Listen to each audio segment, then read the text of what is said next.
Hi friends, எல்லாம் நல்லா இருக்கிறீங்களா? நம்ம சர்க்கரை நோயால் சர்க்கரை வந்தவங்க சர்க்கரையோட அளவை கட்டுப்படுத்த நான் சொல்கிற இந்த 2 விஷயத்தை கடைப்பிடிச்சாலே போதும். என்ன அப்படின்னு பார்க்கும் பொழுது, நாம் இந்த மாதுளம் பழம் இருக்குது இல்லைங்களா, அந்த மாதுளம் பழமாக சாப்பிடாதீங்க. அதுவே மாதுளம் கொஞ்சம் பிஞ்சுக்கு அடுத்தது கொஞ்சம் காயாக இருக்கும்.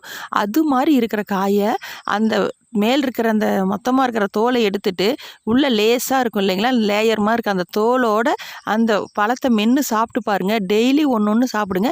உங்களுக்கு ரத்தத்தில் சர்க்கரை அளவு கண்ட்ரோல் வரும். அது மட்டும் இல்லாத 1 ஸ்பூன் கருஞ்சீரகம் எடுத்துக்கோங்க, 1 ஸ்பூன் வெந்தயம். இதை ரெண்டுமே நீங்கள் ஒரு 5 லிட்டர் தண்ணி நல்லா போட்டு அந்த தண்ணியில் இரவே ஊற வச்சுருங்க.